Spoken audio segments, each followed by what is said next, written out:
everyone, it's Sharonda from Pay or Waits, and today we're going to be doing some spoiler talk on Fantastic Beasts: The Crimes of Grindelwald. So first and foremost, I apologize for getting this movie out late to you guys. I'm so sorry, but I just needed to go to sleep. I needed sleep. So this is the spoiler talk that we're going to have in regards to the Fantastic Beasts. So if you haven't watched it yet, please stop watching this video. Go look at my spoiler-free review and then get back to this one after you've actually watched it. So I actually went to go see this film again on Thursday. And so I wanted to talk about a couple of characters, some issues that I had with the storylines, some things that I actually liked about the storylines that some of these characters were given. And first and foremost, we're going to start with Queenie. So as I said in my spoiler-free review that I wasn't a huge fan of Queenie in the first Fantastic Beasts. I know she's supposed to be the likable character, but I was just like, I really could care less about what happens to her. But what I will say is that they gave Queenie a better storyline, a storyline that I could actually understand why Queenie makes the choices that she makes during the course of the film. Because I know a lot of people's like, this is so dumb. Why does she do that? And I was like, well, it actually makes a lot of sense. So we see that Queenie and Jacob is Newt's no-match friend. He and Queenie are in a relationship. And so we know that from the previous film, he was obliterated, but only his bad memories went away from him. So Queenie basically filled him in on everything that was going on. They be like jamming, they've been dating, she in love, he in love, but she puts this enchantment on him, and we're trying to figure out, Newt's up her like, what's wrong with this boy? Why did you enchant him if y'all so in love? And so we find out that Queenie enchants Jacob because essentially she wants to be with Jacob. However, there's a rule that the no-matches and the wizards, they can't be together. They can't marry. And so, Jacob wants to be with her. He wants to marry her, but he knows that there would be serious consequences for Queenie if she were to actually go through with this. And basically she would be put in Azkaban. And so he tells her no. Like, he's saying, like, if it takes me not being with the person who I want to be with to make sure that you're safe, to make sure that you're okay, I'm fine with that. And so this turns to a whole big argument that they have. Queenie runs off, and then somehow she get caught up with Grindelwald, who's played by Johnny Depp. And so essentially he's trying to recruit her. So Grindelwald basically wants the purebloods. He wants them to have control over everyone, even including over the no-matches. So they basically want to rule and basically want to kill all the no-matches. So, but basically he manipulates Queenie into thinking that, hey, like, you can be with who you want to be. If you join my cause, like, I'm a ride or die for you, okay? You can be with Jacob. Y'all can have little mixed babies, all that stuff. I'm okay with it. He really not okay with it because, like, sir, you trying to kill everybody. That don't make no, why you sitting up here lying to her? However, he wants to convince her to go to his side because she can read minds.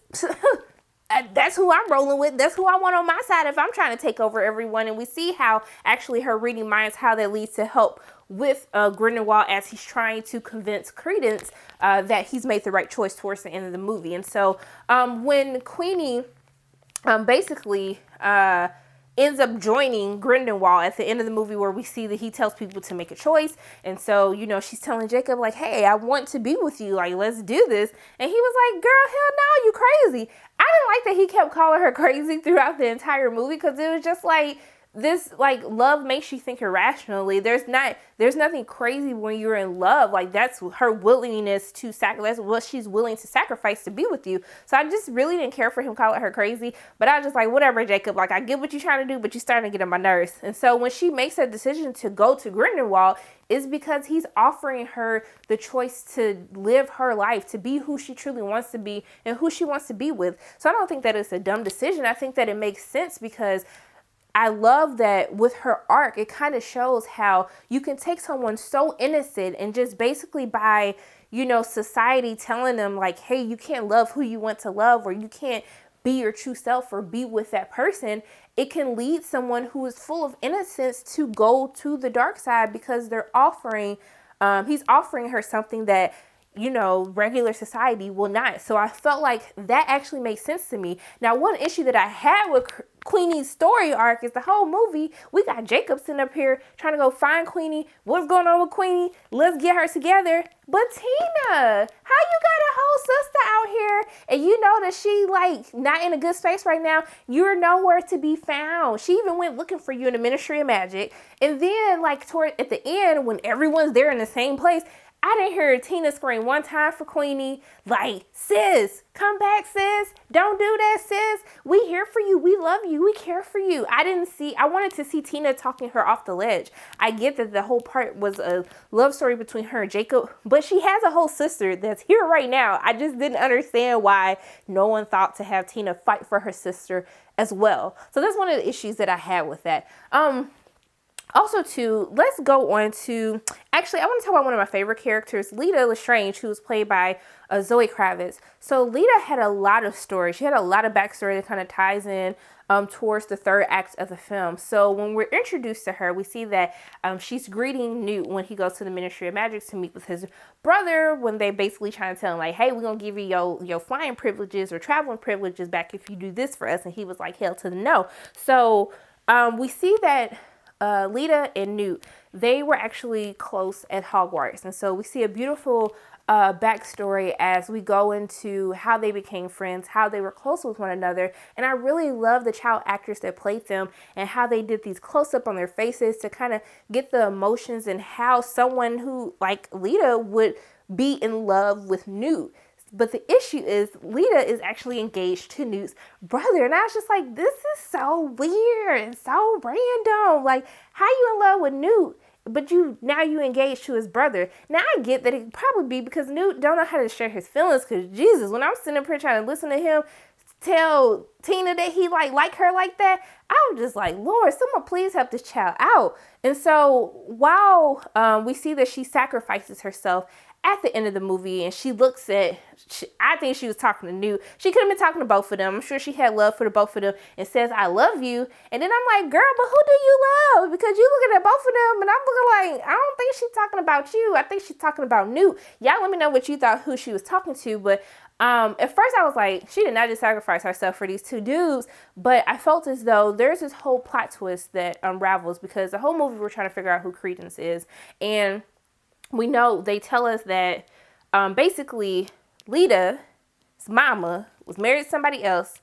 And basically Corvius, he basically came in, enchanted her, basically kidnapped this woman, raped her. Because I'm going to call it rape. Because when the person doesn't go to their will, when they have a spell on them, that's essentially rape. And then basically got her impregnated, had Leta, and then she died while giving birth. And so he was just done with her and then moved on to the next one, had another baby who we thought was Credence. And so basically Leta's actual brother from her, not her father, but her mom's first husband, he was trying to seek revenge and kill what meant most to him, which was actually Credence, who isn't her brother. But essentially we find out that they was on a ship. The baby kept crying. She was like, Lord, I can't keep hearing this baby cry all damn day, all night, all day. I can't take it no more. So all of a sudden she get this crazy bright idea, and only a kid could really get this idea, to switch the babies. She's like, I just need a little peace and quiet. I just need a good night's sleep, and then I'll go ahead and tell everybody in the morning what happened. The boat ends up getting hit. I think, was it the Titanic they were on? Like, was it the ship? I think that was the ship. I don't know if I'm just making it up, but I think they were on the Titanic. And then, you know, everything drowns.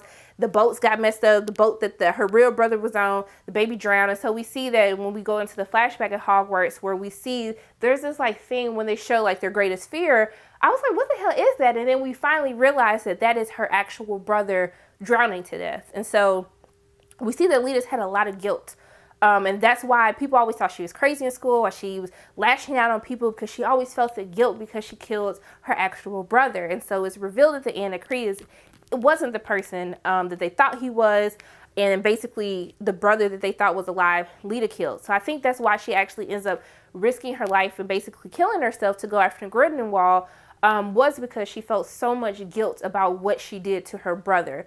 I just still don't know how I feel about the little love triangle between the brothers and stuff like that. And I really don't like that she had to sacrifice herself at the end. It just bothers me a little bit. It really bothers me. But she's still one of my favorite characters of the film. I love the outfits that she wore. She looked absolutely gorgeous. And I love that they gave her so much story for you to really empathize with her character.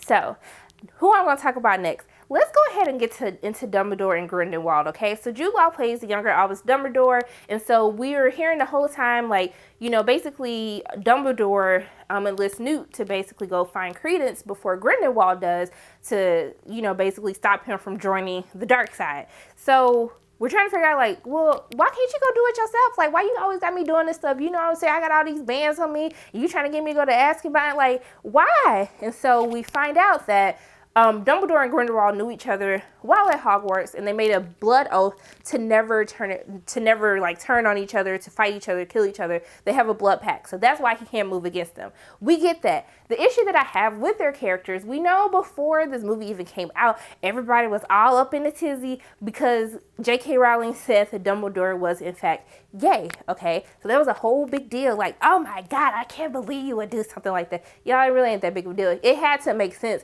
You mean you one of the most powerful wizards and ain't nobody tries to get with you? You ain't got no girl. Ain't nobody trying to throw it at you.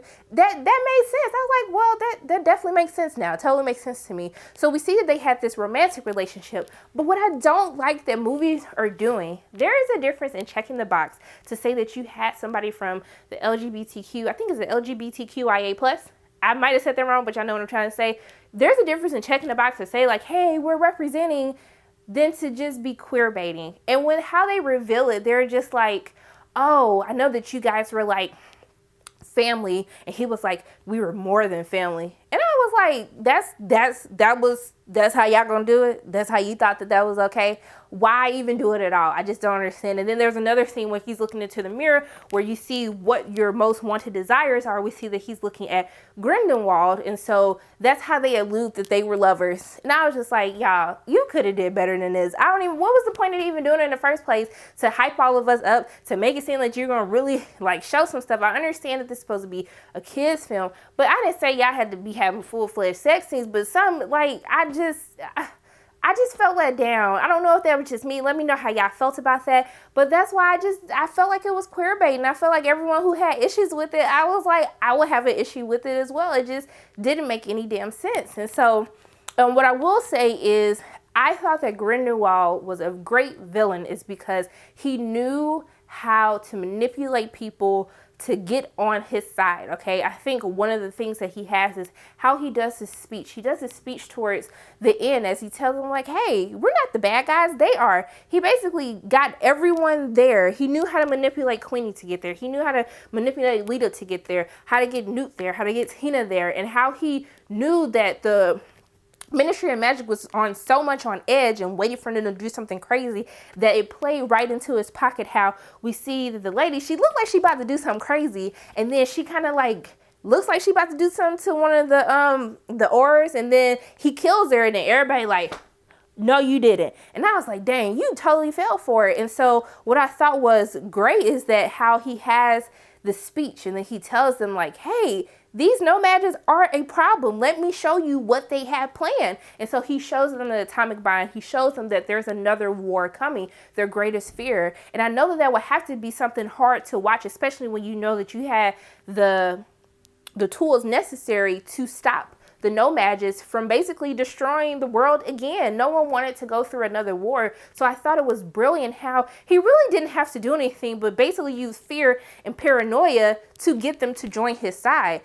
Also, too, like, he's killing all these people in his house, taking over their house, and all these people that are doing his dirty work. He didn't tell a girl to kill a boy. I was like, damn, we up here killing kids now? But that shows how powerful of a villain that he is. He ain't even got to do nothing. That's how you know you a villain. When you ain't got to do nothing, everybody doing your dirty work for you, I'm just like, well, that's a bad mother, you know what, right there, because he didn't even have to say nothing, and they was ride or die. So I really love Johnny Depp in this role. I'm excited to see how they kind of deepen his character, get more into his backstory, getting more into how him and Dumbledore. I hope they do right by us in these upcoming films, and then also to the big epic battle that has to happen between Grindelwald and has to happen between him and Dumbledore. And so leading into that, let's talk about Credence. So Credence, Lord, if I gotta see Ezra Miller sit up here and be depressed and like this the whole movie, I can't do this for a third movie, y'all. I really wanted to see them do more with Credence's character. He's this big sought after obscure. He has this great power. Everyone's trying to get to him. They're trying to stop Dumbledore, trying to get Newt to get a hold of him before they can stop him from joining Grindelwald. And so we see how Grindelwald uses the manipulation to the big plot twist at the end of the movie when he says, I know who you are. He didn't say it like that, but yeah. So basically Credence is looking for who does he belong to? Who is his family? He doesn't know. And so he's been on this journey since the first film into this film. And so we see at the end of the movie that we see the Phoenix. We see this little bitty bird, and then the Phoenix. We know that Dumbledore says, like, the Phoenix always comes to a Dumbledore in a time of need, and he's basically trying to figure out, did he make the right choice? And he tells him, your name, I know your name. He didn't sound like that, y'all, but he said, your name is Aurelius Dumbledore. And I said, hold up. I don't remember, who this Harpo? I don't remember Dumbledore having nobody named Aurelius related to him. So people saying that it's his brother. I don't think it's his brother. I think he's lying. I don't even believe that was a real Phoenix. Because I'm just trying to say, how conveniently did you have the Phoenix just pop up out of nowhere and you telling them all of this? It just don't make sense. It just some don't seem right. I don't believe it. I'm not going to believe it. I'm going to have to watch the next movie to see how she tries to make us believe that he is a distant relative of Albus Dumbledore, if he's his brother, if he's related to us. I don't know, y'all, but I'm not here for it. I don't believe it. And I need to see them do something more with Credence. Like, I cannot keep watching the same character searching for his family. And I just need y'all to give us a little bit more in the next movie. Really flesh out his character, because it makes no sense. And also, too, he has this Nagini. So Nagini is this woman that I'm assuming he's in love with. And so he basically helps her escape the circus. And we know that Nagini is cursed because if she keeps transforming into the snake, sooner or later she's not going to be able to come back. We know that in the Harry Potter films, Nagini is basically entrusted to Voldemort to just serve Voldemort. And so everyone had a huge issue with Nagini. I have issues with how they did Nagini. And this really comes to a bigger discussion on how the wizarding world treats people of color. And I know I don't want to see nobody come for me like all these social justice warriors. Y'all, it is a difference between checking a box and doing right by people of color. And right now, I feel like we're just checking a box and we're really not thinking these things through. Why have a person of color? I feel like all the people of color are basically secondary characters. They're no real lead characters. How they're either enslaved to somebody else, killing themselves, sacrificing themselves for somebody else. And we see this with Nagini. She really serves no purpose in this film. We don't know anything outside of what we really already knew in the first place. She's basically a slave to this circus man, this old greedy, greasy looking circus dude who's basically making her curse worse, making her transform into the snake over and over and over again when they know the repercussions of it. And I'm just like, why did you do this, okay? And then you don't give her anything to do in the whole movie. She just sitting up here following Credence around, trying to help him figure out his little emotional family baggage. And I'm just like, what was the point? I just had so many issues with Nagini. I don't know why you guys just can't do right by people of color in the wizarding world. Damn, I just don't understand. So those are my issues that I have with Nagini and Credence.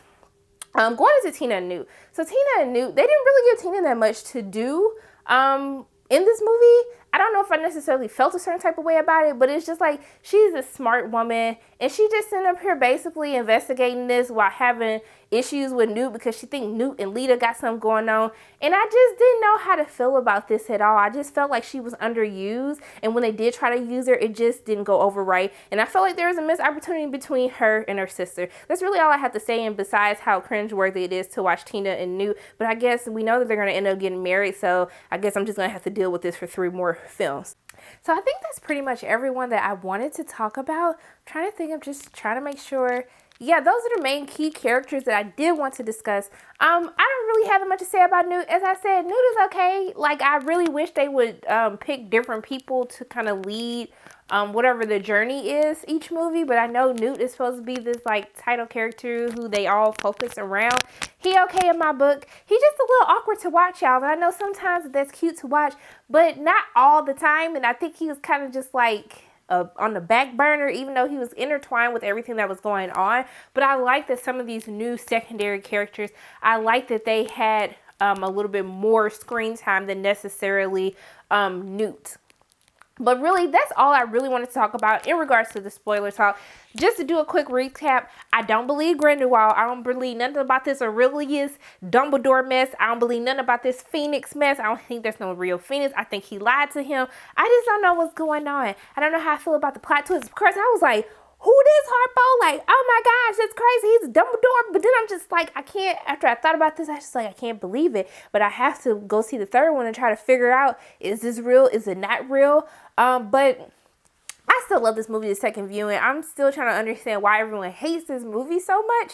But for me, my opinion didn't change watching it a second time. So those are pretty much my thoughts, my little spoiler talk thoughts on Fantastic Beasts, The Crimes of Grindelwald. As always, my name is Sharona from Para Waits. If you like what you saw today, make sure you hit the like button, hit subscribe, share this video with your friends, and make sure you hit that notification bell, and I will see you soon.